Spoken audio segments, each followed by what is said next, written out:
Underground Bunker. This is your proprietor. It's Tuesday afternoon after a long day of testimony here at the Danny Masterson retrial, and it was all about cross-examination of Jane Doe 1.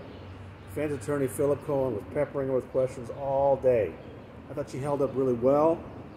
She's, she doesn't just give him what he wants. She's really a stickler for details. I think that drives him a little crazy. But, he went over the usual things that he did in his first trial, in that, the gun, the bruises, whether she sought medical attention or not. I thought she had pretty good answers for those things.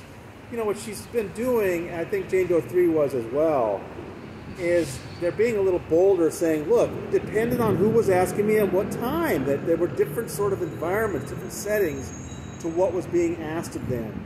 I mean, Jane Doe 1 today pointed out that one time when she was being interviewed, it wasn't even for charges. She was being interviewed as a witness. So, really interesting cross-examination, kind of brutal and kind of long. But there were also some odd things going on today, like, this whole Vicky Podboreski hair flip thing came up again. On Friday, Scientology's attorney, Vicky Podboreski, was in the courtroom. I've said to you before, it's not unusual for Scientology to be here. They send she was sending her minions down here every day last trial. And that's not that hard to understand. These same women are suing the Church of Scientology. So it's not surprising that Scientology would send people.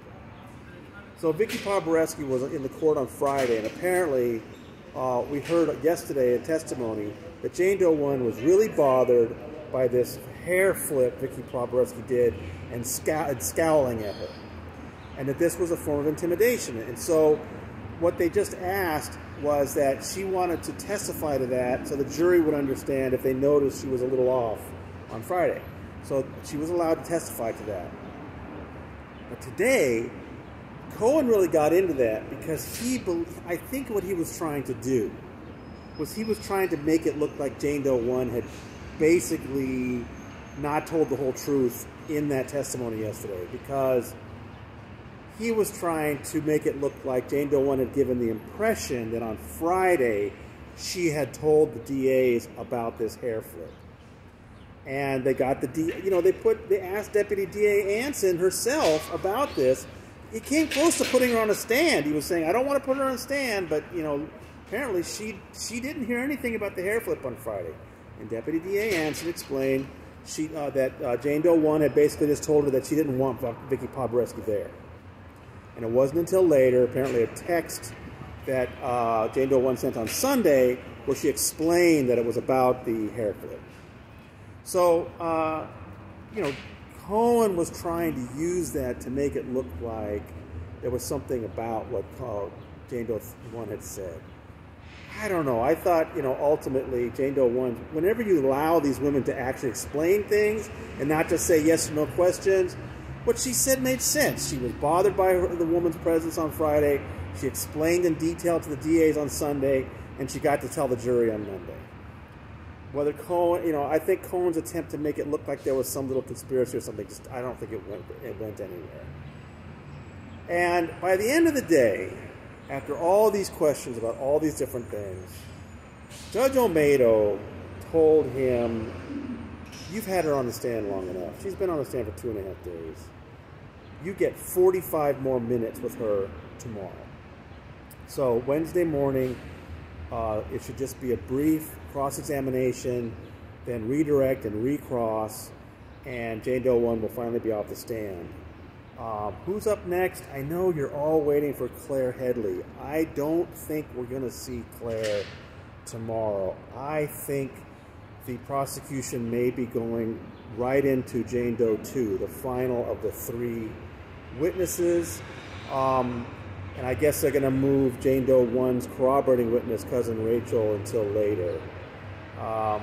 We'll see. I know you want to see Claire, but I think we might have to wait till next week. We can only have 2 more days on this short week. And so, we'll find out tomorrow. But again, just a long, really brutal day. Jane Doe 1 held her own.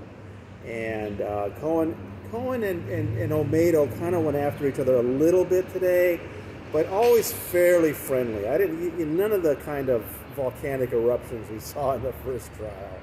They've all kept their tempers pretty well in this one. So, another long day, lots of typing. Hope you enjoyed the reports. If you're seeing this on YouTube, please, you gotta go to tonyortega.substack.com. Sign up for free emails. You'll get these long, voluminous reports I put out from the courtroom. All I'm trying to do is just type up what everybody says. I'm not, listen, I'm not spinning anything. I'm just trying to show you what people are saying. Yes, in these end of the day videos, I'm going to tell you what I think. And I think Jane Doe 1 held her own today. And, you know, Philip Cohen was a little exasperated at times.